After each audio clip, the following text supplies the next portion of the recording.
parang hindi naman daw masyadong yung kailangan para ipasa. At yung iba pa daw, mga kaibigan, ay kitang-kita daw niya, no? Nakikita ni Senator Coco Pimentel na kahit hindi yun talakayin sa ngayon, kasi halata naman daw na hindi yun matatapos eh. So, parang lumalabas mga kaibigan, doon sa sinasabi ni Coco Pimentel, parang lumalabas na talagang delaying tactics yung ginagawa ni Chis Escudero. Kaya nga, di ba, ang tinatanong natin dito, magkano yung bayad? Nagkabayaran ba dito? Magkano ang bayad?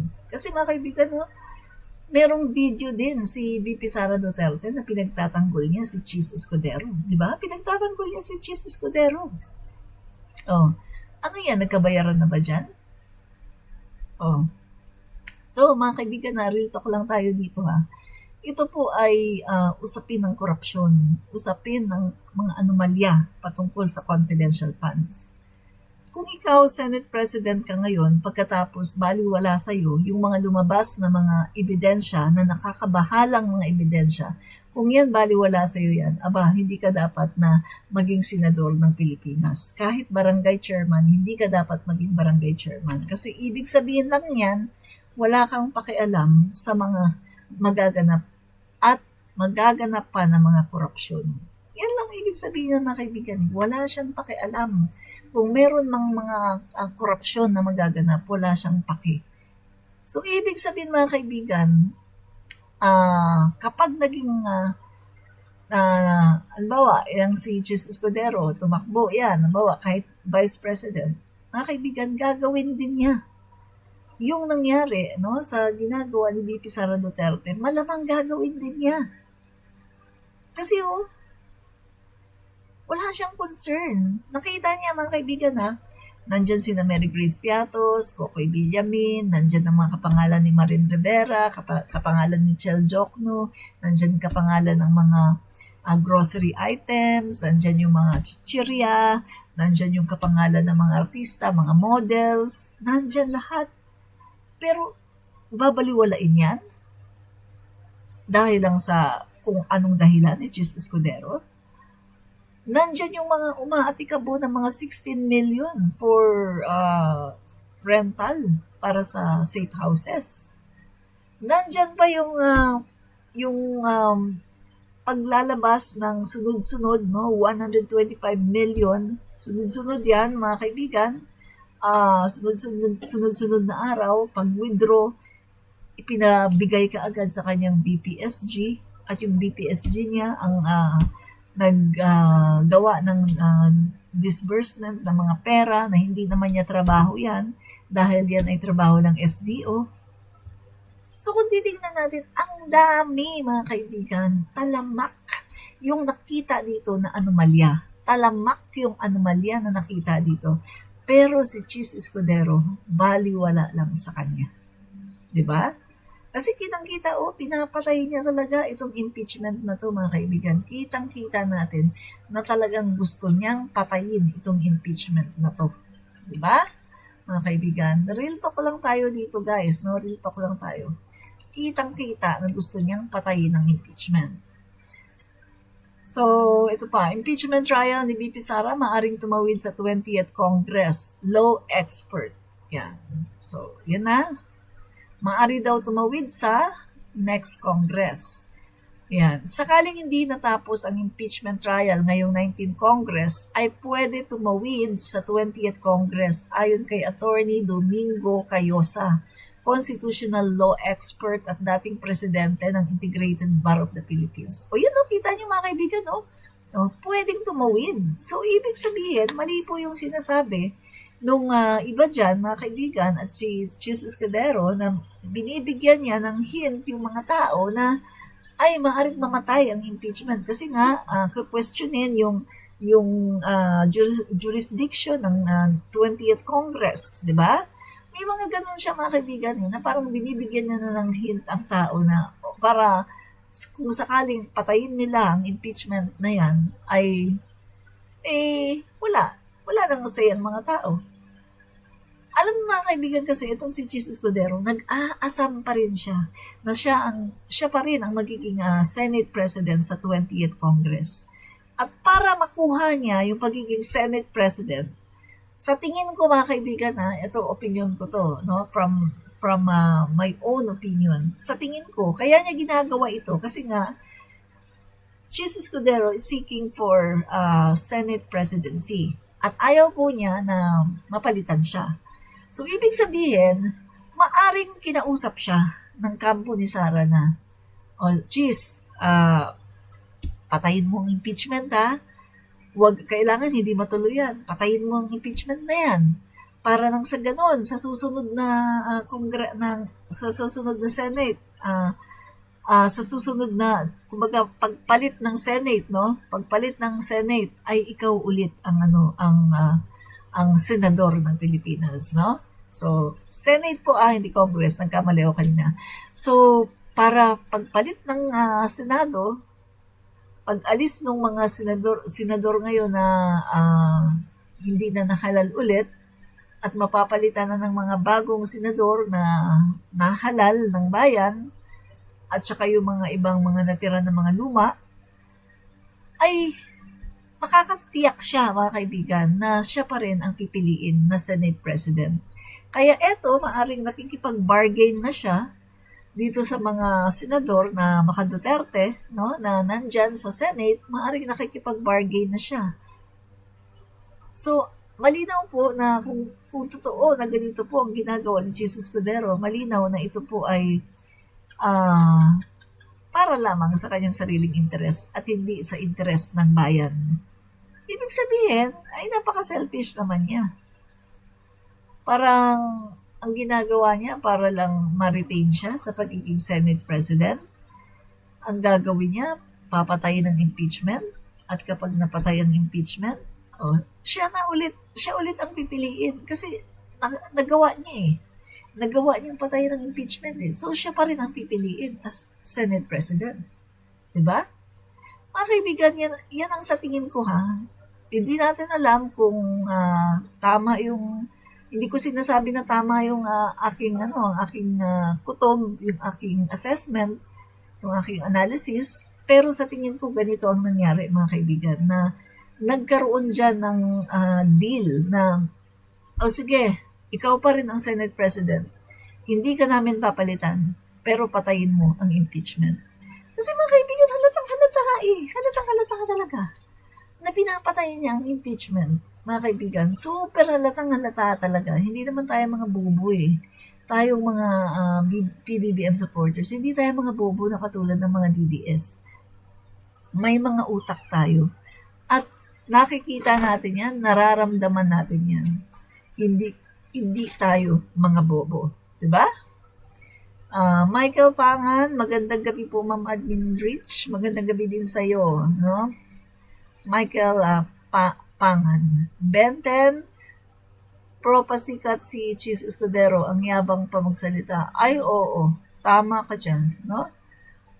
Pasikat at saka ang yabang si Chis. Lorna Rafael. Salamat po, Lorna Rafael. No? Sa panonood. Ami Ruzul, piatos with cheesy flavor, pinagsama kaya i-dismiss ng impeachment. O nga no? Andyan si Mary Grace Piatos, tapos andyan pa si Cheese, yan. And then, sino pa? Okay. June de Guzman. Salamat po sa mga comment. TYD Gas, sugapa rin si Cheese sa pwesto pala. O nga po Kasi mga guys eto, real talk lang tayo dito. Anong dahilan? Bakit niya i-delay yan? At bakit mukhang gusto talaga purposely na i-delay? Lalo na mga kaibigan, meron pong kumakalat ngayon sa social media na dokumento. Nakita niyo na ba yung dokumento na yon? Na nakalagay sa dokumento ay talagang papatayin talaga ang impeachment, no? Nakita niyo ba yun, guys?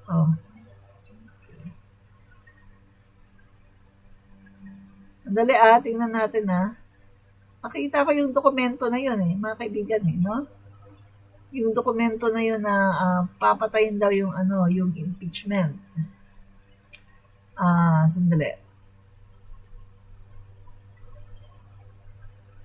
Sandali. Dito ko yata nakita yun eh.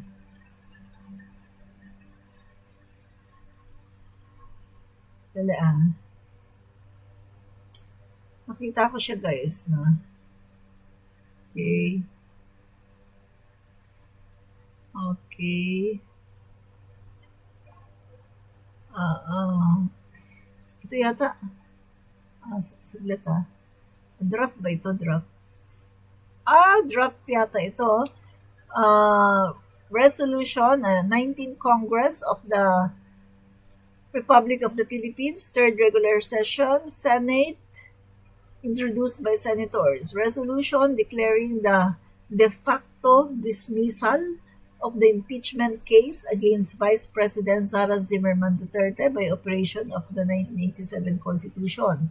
Whereas on February 2025, 215 members of the House of Representatives signed an impeachment complaint against Vice President Sara Zimmerman Duterte, which constituted articles of impeachment against her.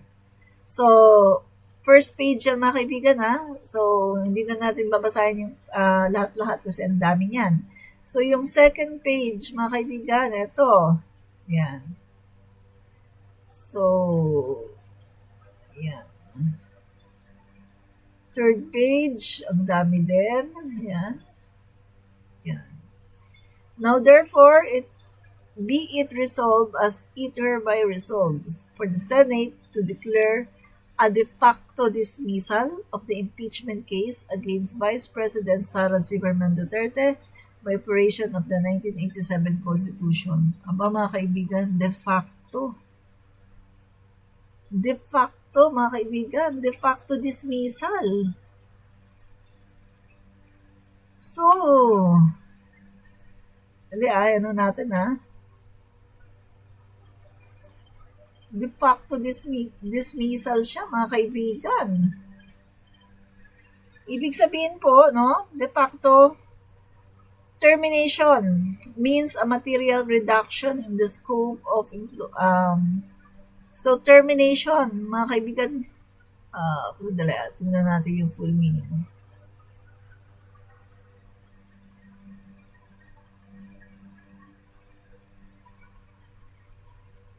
So, ibig sabihin, iti-terminate nila? Hindi na nila ipagpapatuloy? De facto, termination means a material reduction in the scope of the employee's assigned duties and responsibilities from those in effect with their employer in the effective date, the assigned duties authority, title of blah, blah, blah. So, de facto,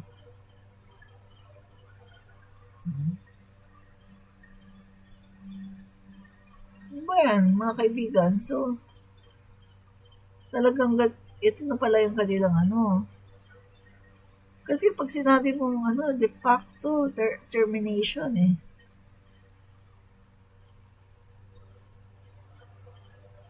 So, pag sinabing iti-terminate mo, hindi mo na ipagpapatuloy yun, mga kaibigan. No?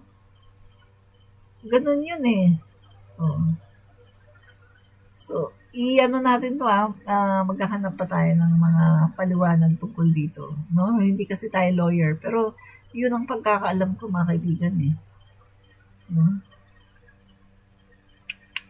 So, ibig sabihin, talaga palang meron silang plan na ganito, mga kaibigan, no? Meron pala talaga silang plano. Ito pa. No, may project acquittal sila. Project acquittal. What happened? Sandali So, meron silang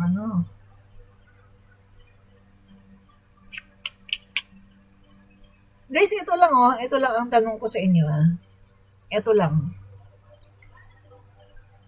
Bakit todo effort yung mga senador nakakampi ni Sara Duterte para hindi ituloy ang impeachment. Ano ang ibig sabihin?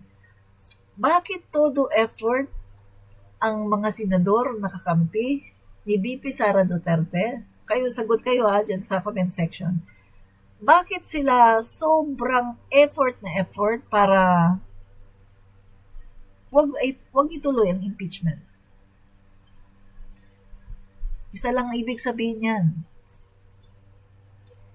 Kung sila mga kaibigan naniniwala na malinis ang konsensya ni VP Sara Duterte, at kung sila naniniwala at kung nakikita nila na wala namang kasalanan si VP Sara Duterte, sa tingin niyo ba mga kaibigan, nahahadlangan nila ang impeachment trial?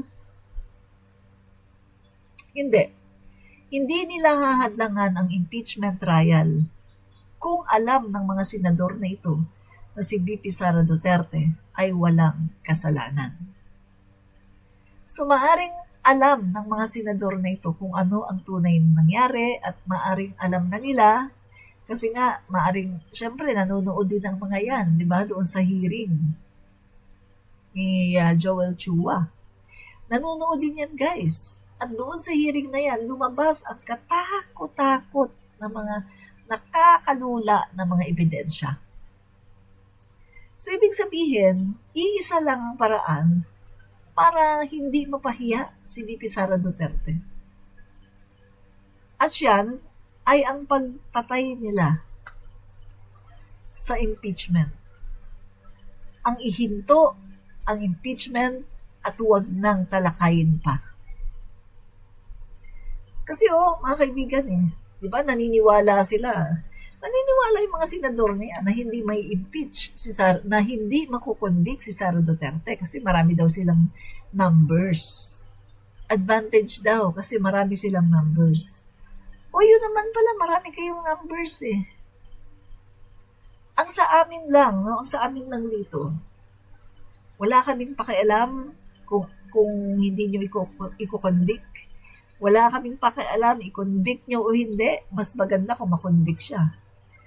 Pero kung hindi nyo siya i-convict, wala kaming pake. Kung makakatakbo pa rin siya next election, wala kaming pakialam. Basta ang mahalaga, matuloy ang impeachment trial dahil the Filipino people demands for the truth kung ano ba talaga ang nangyari. The Filipinos want to know the truth. Gustong malaman ng taong bayan kung ano ba talaga ang nangyari dyan, kung paano na nagkaroon ng mga Mary Grace Piatos, kung paano nangyari sa mga confidential funds na yan. Bakit napaka-swift naman yata na magastos in 7 days lang?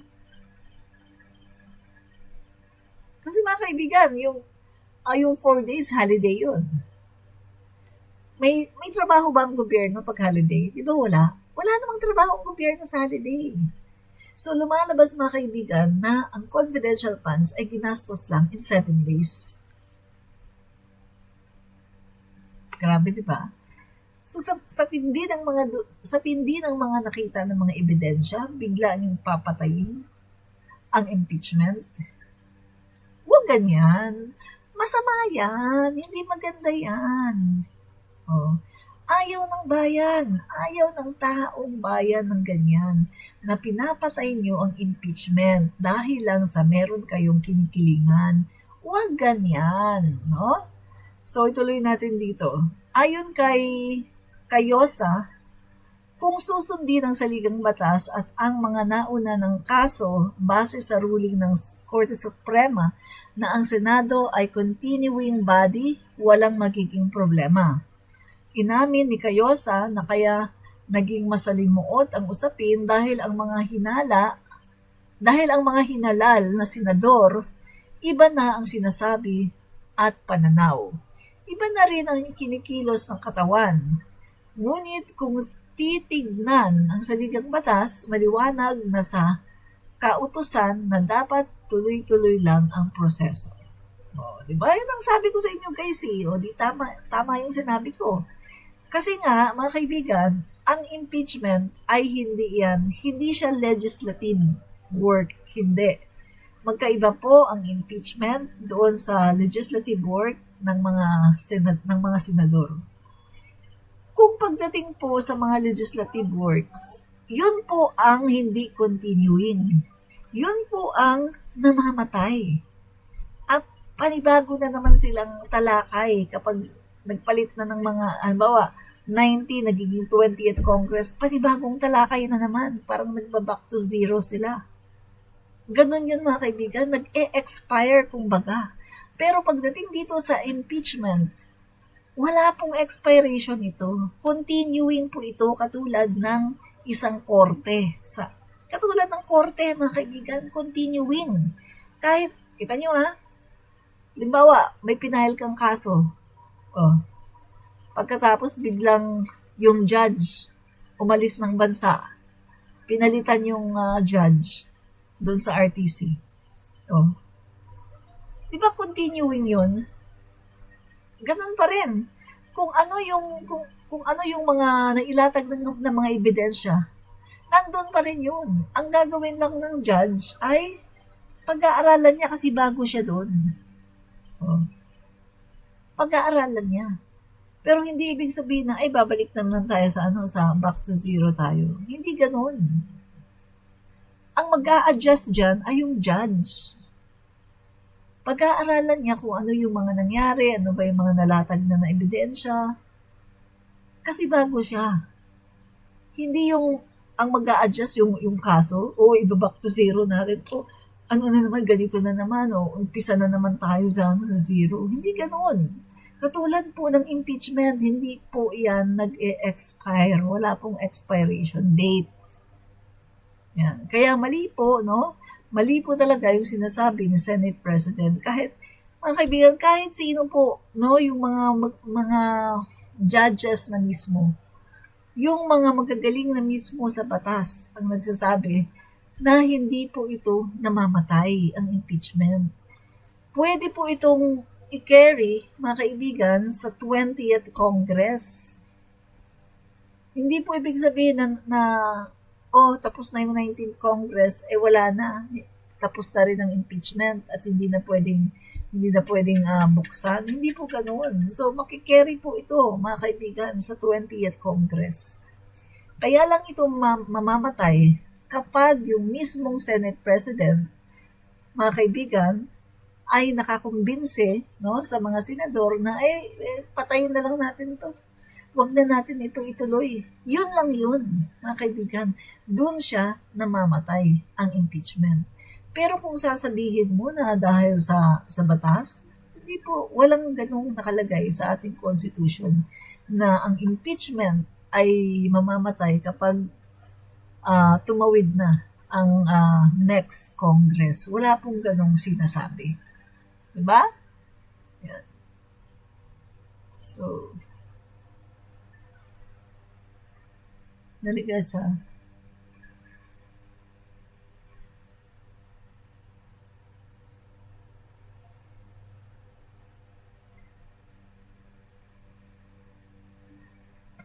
So, tuloy natin. At tapos na siya. Dito na tayo sa isa. Okay. Ito. Senate should already start impeachment trial of Sara Duterte, former IBP president. Yan. So, yung mga kaibigan na, anong sabi? Dapat daw inuumpisa na daw ng Senate ang trial, no, kay BP Sara Duterte. Former Integrated Bar of the Philippines National President Attorney Domingo Cayosa said the Senate should already start the impeachment trial of Vice President Sara Duterte, citing the 1987 Constitution. According to a report on Unang Balita, Monday, hindi naman kinakailangang matapos but at least simulan na kasi mayroon na silang 3 to 4 months. Malinaw yung lingwahe ng ating konstitusyon, forthwith mag-start yung trial kapag natanggap nila So, ibig sabihin niyan, walang delay, Cayosa said. It doesn't have to be finished, but they should at least start it now because they still have 3 to 4 months. The language of the Constitution is clear, no? So yan, malinaw na malinaw mga kaibigan, no? Ayon sa Constitution. And anong nakalagay dito, mga kaibigan, Section 3, 4, Article 11 of the 1987 Constitution states, in case the verified complaint or resolution of impeachment is filed by at least one-third of all the members of the House, the same shall constitute the articles of impeachment and trials by the Senate shall forthwith. Yan. So, forthwith, mga kaibigan, no? So, yan po, malinaw na malinaw po. Ang ginagamit nila ay legal doubts or issues when in fact, mukhang ang matinding rason nila ay kailangan nung mga re-electionist mangampanya. So, ito pala mga kaibigan ay sinabi, no? Nitong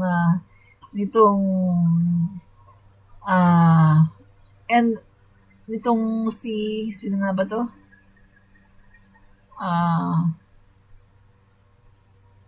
Ang pangalan niya Cayosa, no? Attorney Cayosa. Sinabi pala niya ito mga kaibigan ay wala pa po yung election. Hindi pa nagaganap yung election, no? Before the election nang sinabi niya ito. So, dapat daw ay sinimulan na ang impeachment. So, Senate President Chis Escudero previously said the Senate could only convene as an impeachment court when Congress is in session. Nako, mali talaga itong si Escudero kasi may session man o wala, pwedeng mag-convene ang Senate. Basta patungkol yan sa impeachment, pwede mag-convene ang Senate. Ang impeachment po kasi, mga kaibigan, na isang napakahalagang proseso para po i-scrutinize ang Vice Presidente o ang isang halal ng bayan, no, na mataas ang katungkulan para po malaman at lahat po ng katanungan ng taong bayan ay masagot. Kasi corruption po ito mga kaibigan. Hindi po ito basta-basta. No? Hindi naman po ito halagang 100 o 1,000. Ito po mga kaibigan ay milyon-milyon. 500,000. No? Nasa 612 million pesos. So, 500 million po ito mga kaibigan. Hindi po ito basta-basta. At ang kailangan po natin dito yung accountability. No? Bilang isang mataas na opisyal ng ating bansa, kailangan po ng accountability ni VP Sara Duterte. At wag po niyang takbuhan, wag po niyang pagtakpan, no?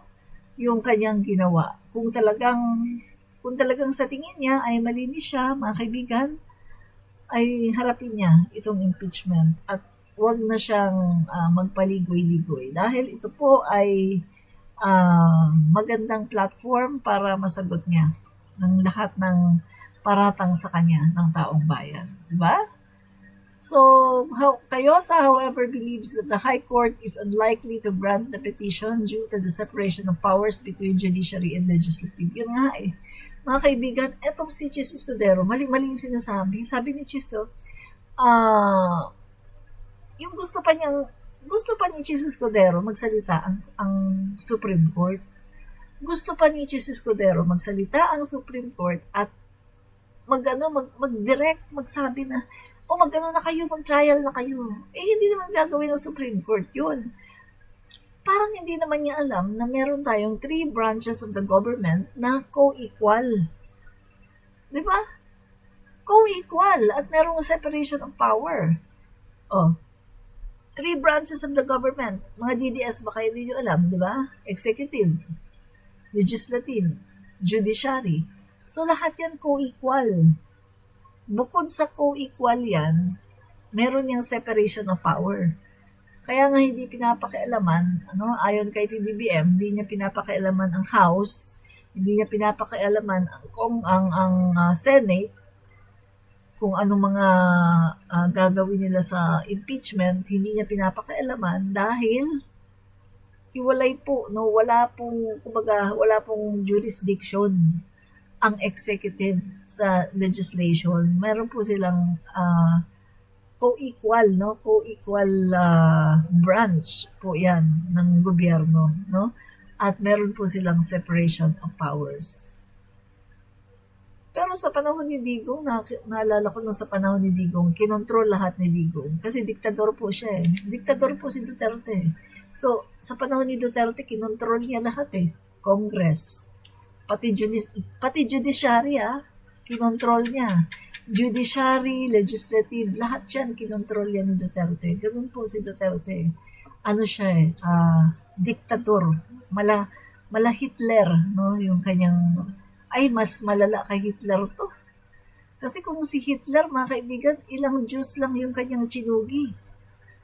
Ilang juice lang. Tsaka juice yun